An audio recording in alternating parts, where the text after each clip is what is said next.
अस्सलाम वालेकुम स्टूडेंट्स, कैसे हैं आप सब लोग। मैं उम्मीद करती हूँ आप सब लोग खैरियत से होंगे। आज करने लगे हम अपने एक्सरसाइज नंबर 4.1 का क्वेश्चन नंबर 1 एंड 2। चलिए चलते हैं अपने क्वेश्चन नंबर 1 की तरफ। ये तो क्वेश्चन नंबर 1 है, factorize by identifying common factors. Common factors क्या होते हैं? हमने कॉमन फैक्टर्स होते हैं कि हमारे जो भी वैल्यू हमने कॉमन लेनी है, ठीक है, इन दोनों में से। जैसे यहाँ पे 6x और यहाँ पे 12 है, यहाँ पे वेरिएबल x है और ये जो हमारे पास ये एक फैक्टर है, 12 भी एक फैक्टर है। अब 12 के भी आगे से मजीद फैक्टर्स हो सकते हैं, उसको अगर हम एलसीएम लें तो मजीद हमारे पास फैक्टर्स बनेंगे। अब इनमें से हमने ऐसा वैल्यू कॉमन लेनी है जो दोनों में मौजूद हो। ये हमारे पास एक एक्सप्रेशन बना हुआ है, ठीक है। इसमें हमारे पास दो टर्म्स हैं, जो एक 6x है और दूसरी 12 है। अब हर जो टर्म है उसमें फैक्टर्स होते हैं। जैसे कि 6 एक फैक्टर होता है x है, और 6 जो है वो 2 और 3 को मल्टीप्लाई करने से आता है, 2, 3 और x इसका फैक्टर बनेंगे। और इसी तरह से 12 है, तो 12 जो है वो 2, 3 जो इसका फैक्टर बनेगा, यानी 2, 6 12। और 6 के ऑलरेडी 2 और 3 फैक्टर्स होते हैं। तो हमने यहाँ पे कॉमन लेना है ऐसा फैक्टर जिससे हमारी वैल्यू जो है सेम हो जाए। तो फर्स्ट ऑफ ऑल हम क्या करेंगे, हम पहले इक्वल का साइन लगाएंगे और हम अपनी वैल्यू राइट कर लेंगे। अब हमने इसमें से ऐसी वैल्यू कॉमन लेनी है जो हमारी दूसरी वैल्यू को छोटा कर दे। यानी कि अगर हम 2 कॉमन लेते हैं, ठीक है, तो यहाँ पे हमारे पास 2 कॉमन लेंगे तो 2, 3 10 6, 3x बन जाएगा प्लस 2, 6 12। अभी भी ये देखें इनमें कॉमन आ रहा है, हमने वहां तक कॉमन लेने के हमारे पास कॉमन आ जाए, उसके बाद हमारी वैल्यू में कोई कॉमन चीज बचे ना। तो जैसे देखें 6 है और ये 12 है, तो 6 1 6 होता है, 6 2 12। तो मैं यहाँ पे 6 कॉमन ले लूंगी। 6 अगर बाहर आ जाएगा तो हमारे पास जस्ट वैल्यू बची x प्लस 6 के टेबल में देखेंगे 12 कहाँ पे आता था, 2 पे। तो ये हमारा आंसर बन जाएगा। चलिए इसके सेकंड पार्ट की तरफ चलते हैं। हमारे पास सेकंड आ गया है 15y² प्लस 20y। अब इन दोनों में देखें y दोनों में मौजूद है और कम से कम y की पावर क्या है, सिंगल है। हम अपने क्वेश्चन का स्टार्ट में हम अपने पहले वैल्यू राइट करेंगे, ठीक है। y की सबसे लीस्ट पावर 1 है, इसकी पावर 2 है, तो हम कम से कम y की सिंगल पावर हम कॉमन ले लेंगे। उसके अलावा ये 15 है, ये 20 है, दोनों देखते हैं कोई ऐसे टेबल पे जाए दोनों ही एक ही टेबल पे जा रहे हो, तो वो हमारा 5 का टेबल है, तो हम 5 ले लेंगे। यहाँ पे 5 का टेबल कहाँ था पड़ेगा, 15 है, 5 3 15। y एक बाहर आ गया, 2 थे और एक हमने बाहर ले लिया, तो यहाँ पे हमारे पास सिंगल एक y की वैल्यू बचेगी। प्लस 5 के टेबल में 20 कहाँ पे आता है, 4 पे, और y एक ही था सिंगल पावर, वो बाहर आ गया, तो ये हमारे यहाँ पे वैल्यू खत्म हो जाती है। चलिए चलते हैं अपने थर्ड पार्ट की तरफ। हमारा थर्ड पार्ट है -12x² - 3x। First of all हम इसको इक्वल के साइन के साथ राइट कर लेंगे। अब यहाँ पे अगर हम देखें तो दोनों में x है, लेकिन x की लीस्ट पावर सिंगल है, तो वो हम x ले लेंगे। दोनों में माइनस है तो हम माइनस भी कॉमन ले लेंगे। अब दोनों में देखें तो 12 जो है ये किस टेबल पे जाएगा, और 3 3 अपने टेबल पे जाता है, तो 3 के टेबल में 12 चला जाता है, 3 4 12, इसलिए हम 3 भी कॉमन ले लेंगे, ठीक है। अब जब माइनस बाहर आ गया तो अंतर रह जाएगा पॉजिटिव। अब 3 के टेबल में देखेंगे 12 कहाँ पे रहेगा, 3 4 12, x 2 थे, एक बाहर आ गया है हमारे पास, तो बच गया 1। इस तरह ये माइनस था, बाहर आ गया, तो यहाँ पे रह जाएगा प्लस 3 था, वो बाहर आ गया, x था वो बाहर आ गया, तो यहाँ पे कोई वैल्यू नहीं बची, तो यहाँ पे हमारे पास बच गया 1। चलिए चलते हैं अपने नेक्स्ट पार्ट की तरफ। जी, तो हम अपने क्वेश्चन नंबर 4 के क्वेश्चन नंबर 1 के फोर्थ पार्ट पे आ गए। फर्स्ट ऑफ ऑल हम अपना क्वेश्चन राइट करेंगे अगेन, 4a² प्लस 8ab²। अब यहाँ पे देखें, यहाँ पे 4 है, यहाँ पे 8 है। हमने मैक्सिमम जो है कॉमन फैक्टर लेना है कि जो वैल्यू ऐसी हो कि जिसके बाद कॉमन फैक्टर मजीद ना बने। तो यहाँ पे 4 है, 4 अपने टेबल पे जाएगा एंड 4 ही के टेबल पे वो चला जाएगा, तो यहाँ पे हम 4 कॉमन ले लेंगे। यहाँ पे a की पावर 2 है और यहाँ पे लीस्ट पावर क्या, a की पावर 1, तो हम एक सिंगल ले लेंगे। यहाँ पे सिंगल वैल्यू है b की और यहाँ पे b की पावर 2 है। कॉमन हम उन वैल्यूज का लेते हैं जो दोनों में मौजूद हो। अब 4 था, बाहर आ गया, 2 पावर्स थी, एक बाहर आ गया तो एक बच गई, एक सिंगल था तो वो सिंगल बाहर आ गया, तो यहाँ पे हमारे पास जस्ट a बच गया। प्लस 4 के टेबल में 8 कहाँ पे आता, 4 2 8, ये सिंगल वैल्यू में था, सिंगल पावर थी, वो बाहर आ गया, b की पावर 2 थी, यहाँ पे सिंगल पावर बाहर आ गई, तो यहाँ पे हमारे पास एक सिंगल पावर बची। चलते अपने नेक्स्ट पार्ट की तरफ। हमारा फिफ्थ वाला पार्ट है xy - 3x² प्लस 2y। यहाँ पे फर्स्ट ऑफ ऑल हम अपना क्वेश्चन राइट कर लेंगे।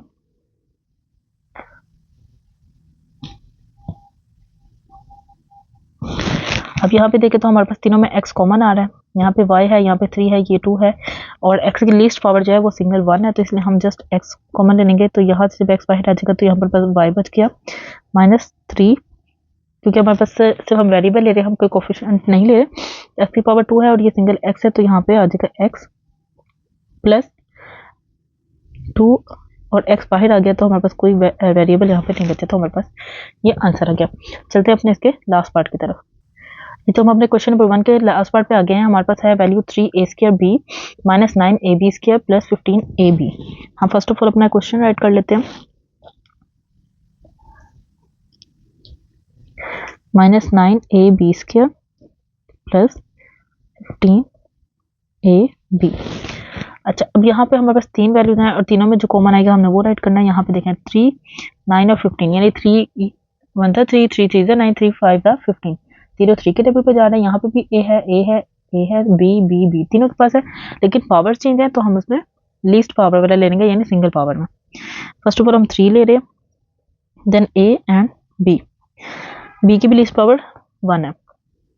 जब 3 यहाँ से बाहर आ गया, ए की पावर 2 थी, ए बाहर आ गया और एक रह गया अंदर। अब बी बाहर, एक पावर थी वो बाहर आ गया, तो यहाँ पे और कोई मजीद वैल्यू नहीं बची। अब 3 के टेबल में हम देखें कि 9 का आता है, 3 3 9, सिंगल पावर थी कि वो बाहर आ गया, बी की पावर 2 है और यहाँ पे बी की पावर 1 बाहर आ गई, तो 1 रहेगी, प्लस 3 के टेबल में 15 का आता है, 3 5 15, ए भी बाहर आ गया और उसका बी भी बाहर आ गया, तो यहाँ पे हमारे पास जस्ट 5 बचा। चलते हैं क्वेश्चन नंबर 2 की तरफ। क्वेश्चन नंबर 2 भी हमारा है, फैक्टराइज करना है हमने।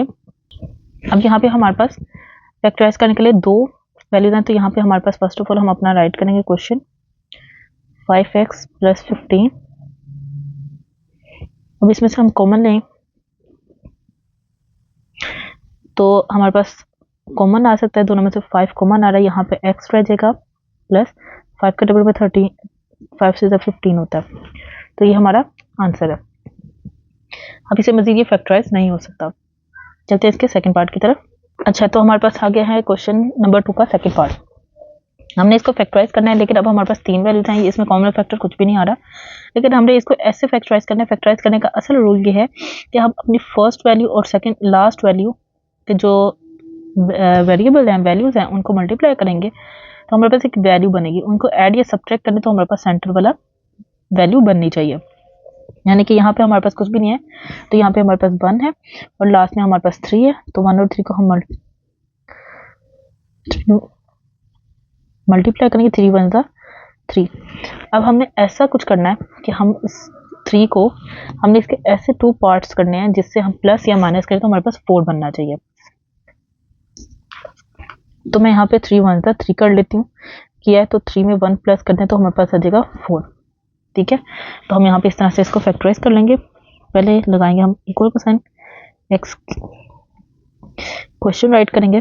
अब ये हमारे पास वैसे ही रहेंगी, फर्स्ट और लास्ट वैल्यू वैसे ही रहेंगी। जो 4x है हमने उसको कन्वर्ट किया, हमने किस तरह से उसको पेयर बनाया 3 + 1 का। तो मैं पहले यहाँ पे 1x राइट कर लेती हूँ प्लस 3x राइट कर लेती हूँ। x जो था वो 4 को हम डिवाइड कर, मतलब 2 हिस्सों में हमने शिफ्ट किया, तो दोनों के साथ x लगाना जरूरी है क्योंकि 4 के साथ x है। अब यहाँ से अगर हम देखें तो अब जो फर्स्ट 2 वैल्यूज है इनमें से हमने कॉमन लेना है, फिर लास्ट 2 वैल्यूज में से कॉमन लेंगे।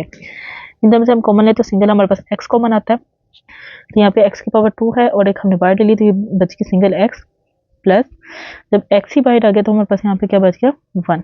इस तरह प्लस 3, मैं इन दोनों में से कॉमन ले रही हूँ, तो यहाँ से 3 बाहर आ गया तो x, प्लस यहाँ पे क्या बचा 3 1 3। अब ये देखेंगे तो हमारे पास x + 1 2 दफ़ा है, तो हम एक दफ़ा राइट करेंगे x + 1, और जो ये बाहर वाली वैल्यू है x + 3 हम एक दफ़ा राइट करेंगे, तो ये हमारा आंसर है। चलते हैं इसके थर्ड पार्ट की तरफ। इस क्वेश्चन का हमारा थर्ड पार्ट है x² + 6x + 8 है। हम फर्स्ट ऑफ ऑल अपना क्वेश्चन राइट कर लेंगे x² + 6x + 8।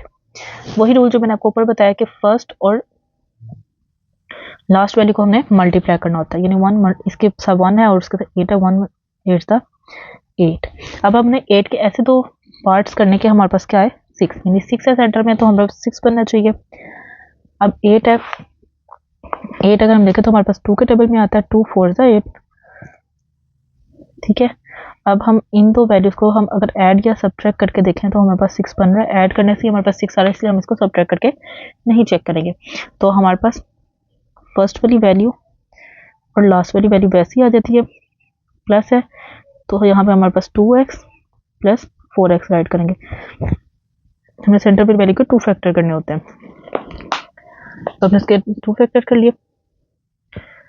अब फर्स्ट 2 जो वैल्यूज होती हैं उनमें से कॉमन लेते हैं, फिर लास्ट 2 में से 4 वैल्यूज बन गई, इसलिए हम फर्स्ट 2 में से लेंगे। तो यहाँ पे x कॉमन ले रहे हैं क्योंकि लीस्ट पावर x की 1 है और यहाँ पे 2 है, तो यहाँ पे बचेगी 1 प्लस 2 अंदर ही रह गया, सिंगल पावर थी वो बाहर आ गया और यहाँ पे ब्रैकेट क्लोज हो जाएगी प्लस। अब इन दोनों में 4 कॉमन आ जाता है और यहाँ पे रह जाएगा x, और 4 के टेबल में 8 कहाँ पे आता है, 4 2 ज़ा 8। अब आप यहाँ पे देख रहे होंगे कि x प्लस टू 2 टाइम्स है, तो यहाँ हम 1 टाइम राइट करेंगे और जो हमारे पास x प्लस 4 बचा है वो हम 1 टाइम राइट कर देंगे। तो ये हमारा आंसर हो गया, ये हमने इसको फैक्टराइज कर दिया। चलते अपने क्वेश्चन के लास्ट पार्ट की तरफ। हमारे पास क्वेश्चन है x square plus 4x plus 4। यहाँ पे हम देखेंगे, हम फर्स्ट ऑफ ऑल अपना क्वेश्चन राइट करेंगे।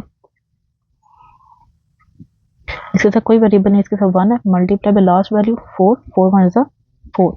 अब 4 कैसे बनेगा, इसको कैसे हम 2 में डिवाइड करेंगे, क्या उसको ऐड या सब्ट्रैक्ट करने से 4 आ जाए, तो 2 2 ज़ा 4 होता है। तो इन दोनों को अगर हम ऐड कर दें तो हमारे पास क्या आंसर आ जाएगा 4।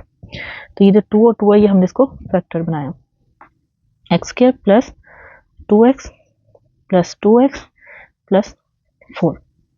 अब फर्स्ट 2 में से कॉमन लेना होता है, तो हमने इसमें से x कॉमन लिया, तो ये 2 पावर थी एक बाहर आ गया और एक अंदर रह जाएगा प्लस 2, और इसके साथ जो x था वो सिंगल पावर थी वो बाहर आ गई प्लस। इसी तरह से यहाँ से हम 2 कॉमन ले लेंगे, अंदर रह जाएगा x। ये x हम इधर से इसलिए कॉमन ले क्योंकि एक वैल्यू के साथ है, दूसरे के साथ मौजूद नहीं है।